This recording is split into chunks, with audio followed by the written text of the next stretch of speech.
Welcome. In this short video, I'll show you how to access and work in your assigned OU tenancy. First of all, let's look at how this is set up.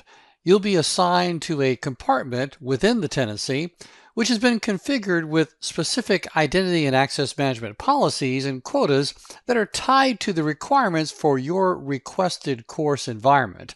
In this example, we have 2 learners that are doing the labs for the Architect Associate course and 2 that have requested an environment for the Developer Professional course.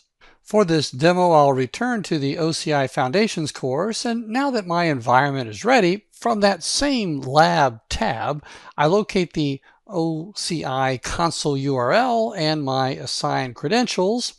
I'll click here to access the console.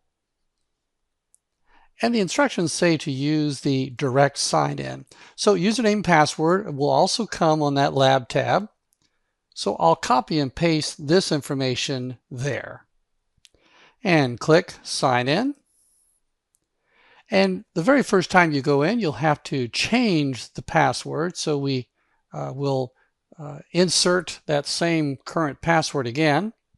And I'll create a new password. Now make sure you keep track of what that new password is, because only you're going to know it for the next few days. And now we've arrived at the console. There's a few pop-up screens that come through. We can dismiss those right away. I'll skip this customize. I'll skip the tour, and I will dismiss the checklist.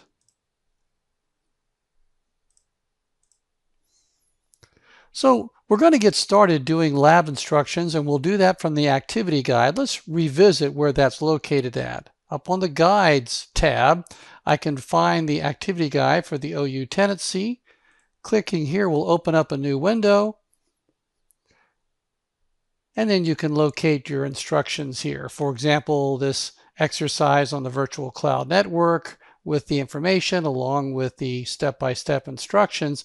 Just to make a couple of quick notes here. Notice that you're going to be expected to use an assigned compartment.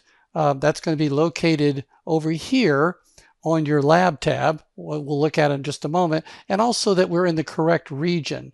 Let's revisit that. On the lab tab, the compartment is shown right here. I'm going to be paying attention to that, and also that region it was asking about, in this case was Ashburn. So if we go into our console, sure enough, I'm in the Ashburn region, so I don't need to change that. But if I needed to change to a different region, I would select that here. So pay attention to your region, make sure you're using the correct one. Now, as far as compartment is concerned, for example, for that networking lab where you're creating a new VCN, you're supposed to choose a compartment. And I'm going to now locate that one that I just saw. Let me refresh what that is. I forgot already. It's 571. There we go. So it's this one right here. So I'm selecting that compartment, working there before I would start my VCN wizard to create my VCN. And that's it. These environments will normally be available for 3 days, at which time your credentials will expire and any resources you have created are deleted. However, on the last day, if needed, you can request an extension to your lab environment. Thanks for watching.